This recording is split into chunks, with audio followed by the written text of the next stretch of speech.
Hello and welcome to our program. Later this month, North Korea's Kim Jongun will visit Vietnam for the second North Korea-US summit, becoming the first North Korean leader to travel to the socialist country in half a century. What can Kim learn from Vietnam and its Doi Moi policy of economic reforms put in place in 1986? Let's look at what we have for you today. On this week's A Road to Peace, we assess the significance of Hanoi as the venue of the second Kim-Trump summit and discuss what Kim Jong-un can learn from Vietnam's Doi Moi policy of economic reforms. We'll also take a look at North Korean TV coverage on celebrations for the 71st anniversary of the North Korean Army's founding. Lastly, we sound with Lisa Clark, co-president of the International Peace Bureau, who visited Pyeongyang to attend a peace forum. For today's discussion, we're joined by Choo Jae-woo, Professor of Political Science and Diplomacy at Kyung Hee University. It's a pleasure to have you on, Professor Choo. Thank you for having me. So it's said Hanoi is going to be the next venue for the upcoming North Korea-US summit. Professor, can you tell us more about the significance of Hanoi being the summit venue? Yes, traditionally for North Korea, they prefer either neutral state or the socialist state for high-level talks like this one. And in the past, if you look at it, either these high-level talks with the United States was held in Geneva, Sweden, and Beijing for socialist states, as well as their backyard in Pyongyang. Or sometimes a neutral place like Panmunjeom was also a venue for high-level talks, just like what happened a couple of months ago.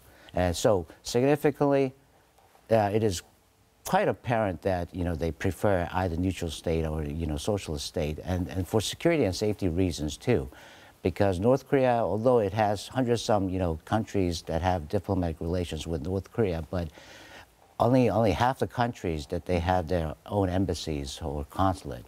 So and Vietnam is one of the countries that they have their own embassy, and for Kim's security and safety reasons, they would prefer Hanoi. Now, it was suggested that Pyongyang preferred Hanoi as the summit venue, but then again, Washington wanted the summit to take place in the city of Da Nang. Yes. So what do you make of Washington's concession over the venue? I don't know if we can call that a concession, because I don't know where the speculation regarding Da Nang arose from, because obviously, if we recollect a little bit, when the first story about the second summit meeting came out, Hanoi was the most likely places, and for safety and security reasons, Hanoi was a preferred choice of North Korea. That was our immediate conclusion back then. But somehow, a couple of weeks later, Da Nang came out. From an unknown source. That's right, that's right. So I don't know if we can really definitive about, calling it a concession from the United States, but I guess it was on the agenda. And also, I'm aware that in Hanoi, you can really feel American economy's influence in the country. So I think that's also a partial reason why the U.S. wanted it to take place in Hanoi. Now, question is, how is Kim Jong-un going to get to Hanoi? What do you think?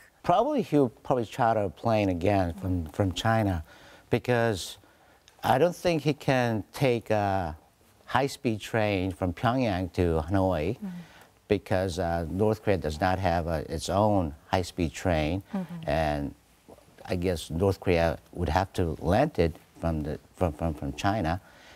But at the same time, just even the regular speed train, it would take about 60 hours, and it would be time consumption for Kim Jong-un.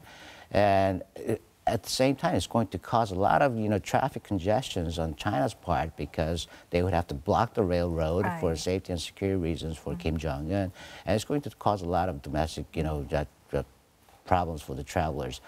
So I guess better bet would be a charter plane offered by China again. I see. Well, let's talk more about Vietnam. Yes. So reportedly, Kim Jong-un said during the Inter-Korean Summit in Panmunjeom last year that he wants to adopt the Vietnam model of economic reforms for his country. So can you tell us more about what this Vietnam model is? Okay, I think that's a good point, because I think people tend to look at it in the same page with China, because it is a socialist state that ended up reforming and opening with Americans' influence. Exactly, exactly. But there's a significant fundamental difference between the two countries. China carried out reforms to open up the country. But on Vietnam case, Vietnamese government and the Communist Party, they carried out reforms for their own domestic consumption. Because at the time, Vietnam was experiencing an economic hardship, inflation running as high as 700%, and there was a decreased aid from the Soviet Union. So they had to overcome their own domestic economic situations and hardship. So they had to reform the country, the economic system, structure, and so forth. It wasn't for the opening up of the country, but it was rather for reforming its own domestic economic situation and system. So there's a fundamental difference, but eventually Vietnam would end up opening up the country too, but it would take some while.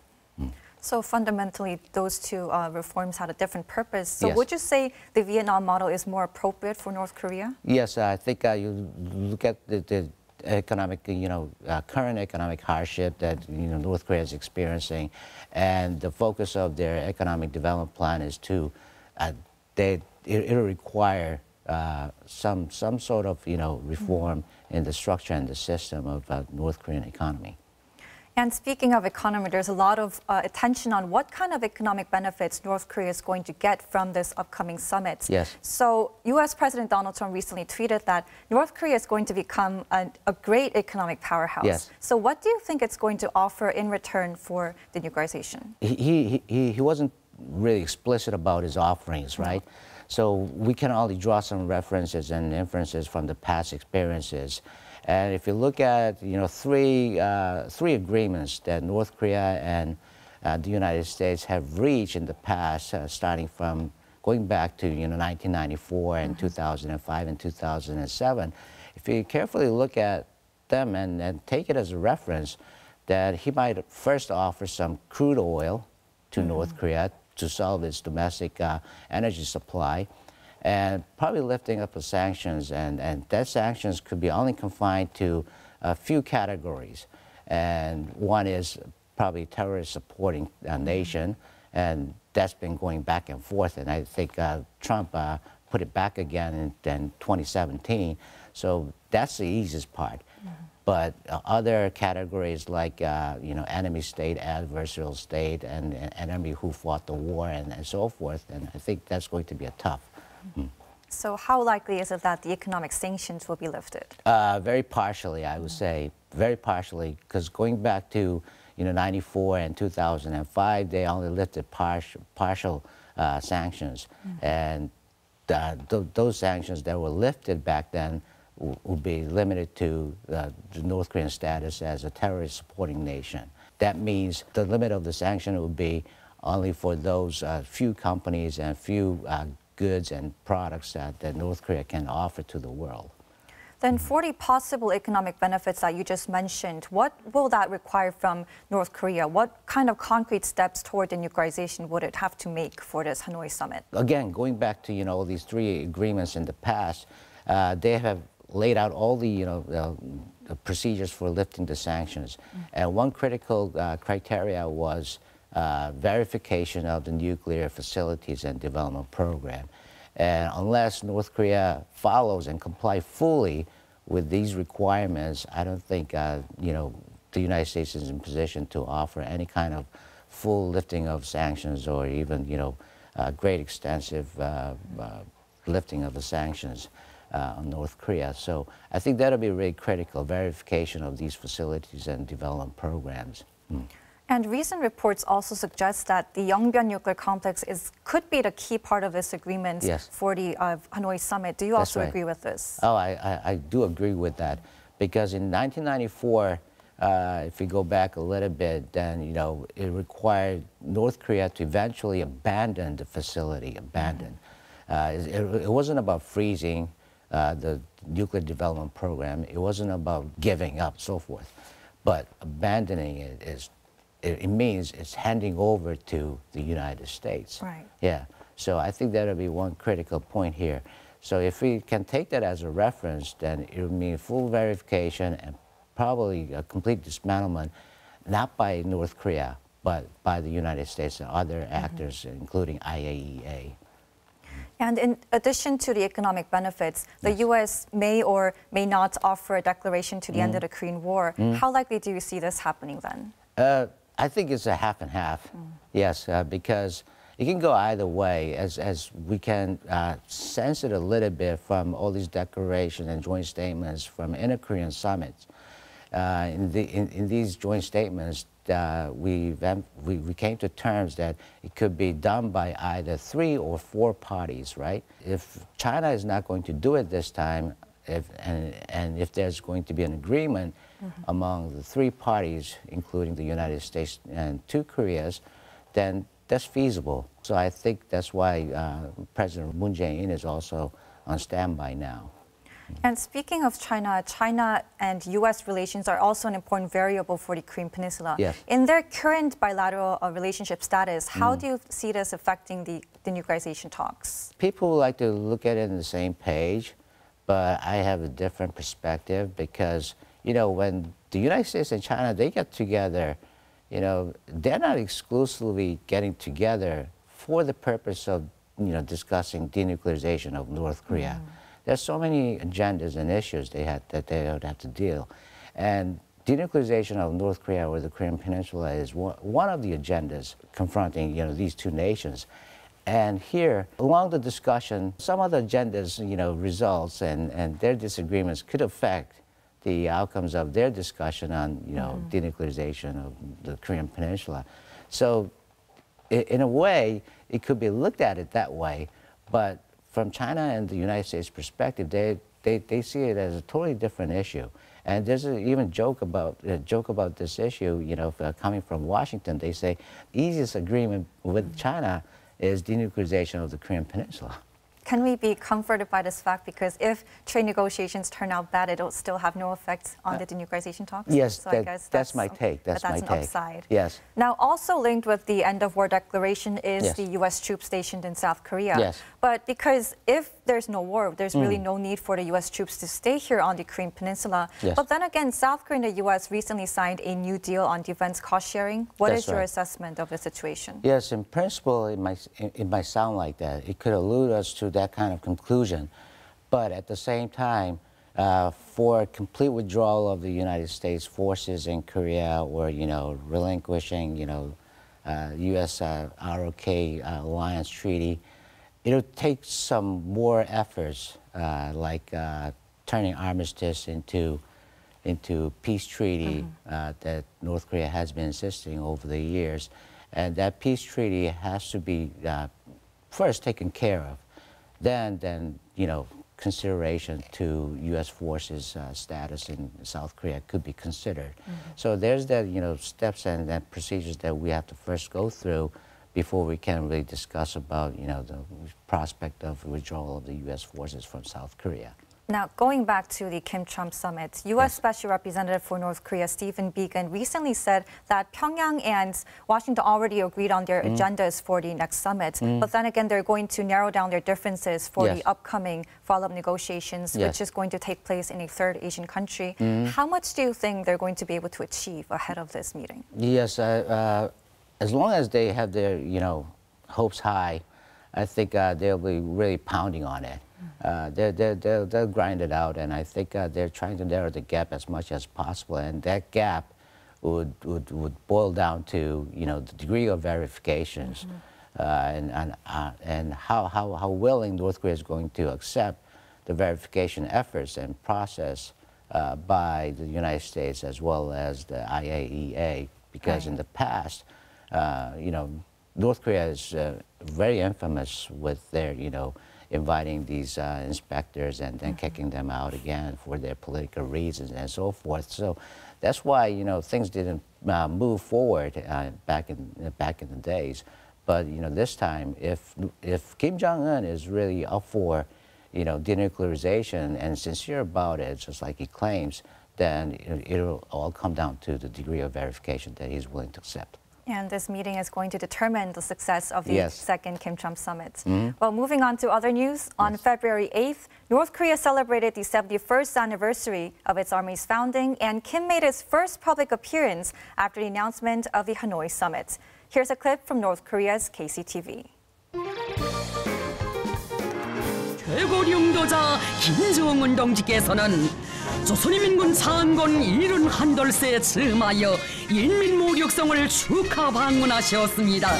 경의하는 최고領導者김정은 동지께서는 인민모력성 회의실에서 인민군대에서는 조국보위도 사비지 건설도 우리가 다 맞자라는 구호를 계속 지켜들고 당이 부르는 사비지 한국건설의 전구마다에서 인민군대 특유의 투쟁권계 창조권계를 높이 발휘함으로써 국가경제발전 5개년 전략 수행의 관건적인 해인 올해에 인민군대가 한몫 단단히 해야 한다고 강조하신 경의하는 최고領導者동지.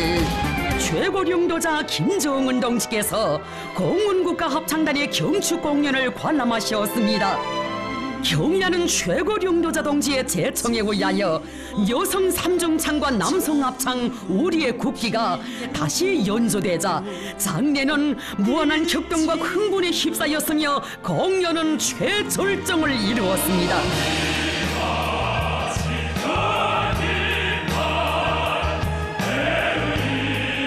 공연 성과를 축하하시는 경의하는 최고領導者동지. 전체 참가자들은 사랑하는 전사들을 위하여 명절날에 저녁 늦게까지 함께 계시며 끝없는 온정을 베풀어 주신 최고領導者동지에 대한 고마움에 당예비요 사회주의 미업을 끝까지 완성할 불같은 결의에 넘쳐 있었습니다. This year's celebrations were especially low-key, no particular military performance. Rather, there was a musical concert. What do you make of this? Yes, I think it's a repetition of last year, because last year, on the same occasion, North Korea tried to refrain itself from showing off with its nuclear power. And although there was a military parade last year, it did not show its ICBM capability and nuclear weapon capability either. And it was interpreted as a refrain on Kim's part, not to provoke the United States and to keep the talks going exactly, with the US. and keep on the peaceful mood and conditions for the talks. So this year, I think we can interpret it the same way, because in a couple of weeks there's going to be a second U.S.-North Korea summit, and I think Kim Jongun would like to show some respect and sincerity to the United States. Right, and he's just reaffirming his commitment toward denuclearization, focusing on economy. This. Indeed. Right. Indeed. Thank you, Professor Choo, for sharing your insights with us today. Thank you.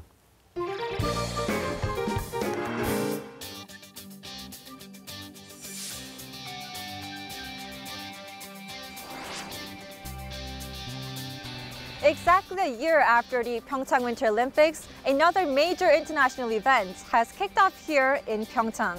The Pyeongchang Global Peace Forum brings together organizations and individuals involved in peace efforts around the world. It aims to honor the spirit of the Pyeongchang Games, which generated a positive momentum in improving inter-Korean relations.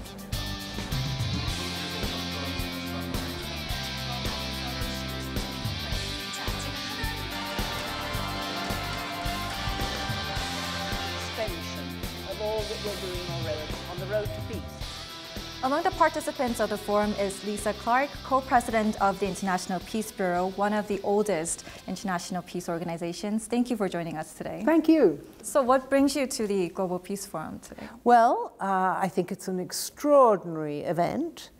In Geneva, when we were working, and then in Ghent, when we were working at other conferences on peace and disarmament, two of the Korean conveners of the Global Forum were there, and they were explaining it to us, and we all thought that this was just too fantastic an event to be missed. You know, we couldn't miss it. Right.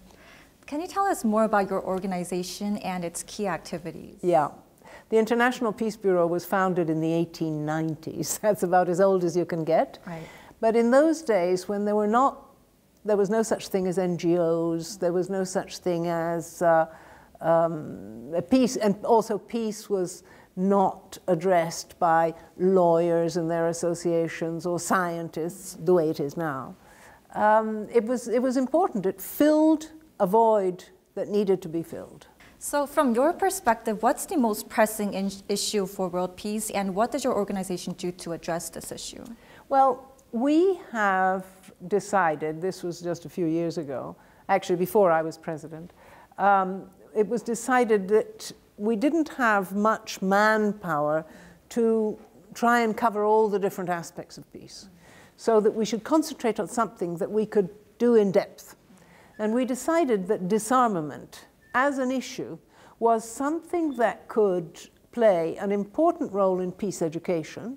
In other words, sending positive messages to young people to understand that it's not weapons and the military that will solve our problems. On the contrary, as we've seen since 2001, since the war on terror launched by George W. Bush, the more you use the method of war against terrorism, the stronger terrorism becomes. Then I would assume that denuclearization on the peninsula, Korean peninsula, would also be one of the core interests of your organization. So what does peace and denuclearization on the two Koreas mean for world peace? I think at this moment it means everything. I think right now what happens in the Korean peninsula can influence what is happening elsewhere in the world enormously. We're also elated and excited by the progress that is being made, by the fact that it's people-driven, that there are people who are interested in going over to meet and so on. I met, when I was in Seoul that one day in June last year, I met the mayor of Seoul, who had just been re-elected with a landslide victory, and I said to him, "Are you collaborating with the mayor of Pyongyang?" And he said, "Yes, we've met a few times." And I said, "Well, why don't you both together join Mayors for Peace?" Mayors for Peace is an international organization whose goal is, of course, peace in general, but primarily nuclear disarmament. And it would be such a wonderful symbol if together, you know, they joined. And I'm working on that hard. And I've spoken to the governor of Panmunjeom, this province, and he was excited at the idea too. So I hope that we can do something on that. Because, as I told him, when you're doing things together across a conflict zone, sometimes having some outside people to relieve the tension can be useful. So if we Europeans, I understand that it shouldn't be the Japanese, obviously, but we Europeans could be a useful sort of relaxer. And I know I would find lots of willing European mayors and presidents of provinces to come and meet the governors here and the mayors here. Well, also, so the last year's Pyeongchang Olympics was actually a key element in bringing the two Koreas together, and it also led to the North Korea-US talks. How did you feel seeing the two Koreas participate together in the Olympics? I was moved. I was moved to tears. It was fantastic. It was. But again, it wasn't because someone at the top took the decision that it happened. It only happened because the athletes themselves wanted it to happen. You know, and that's what really counts. I believe that so strongly. I was then moved to tears in Panmunjeom as well, I must say, when they took each other by the hand and they walked across. I found that very moving, very moving. So what kind of message do you hope to bring to this forum, and how do you think it will act in contributing to peace and this mood on the Korean Peninsula? Well, as I told you earlier, networking, building bridges, which is the opposite of what Trump builds, walls. Building bridges is really what we care about, and what we think is the winner. You know, that's how you've got to go. And so here we are building bridges and getting to know people. I would not like the Korean people to think that any of us have come here to tell them how they should react. They know better than we do. They have done a wonderful job. I want to say to them, thank you for what you're doing, because you're not doing it just for yourselves.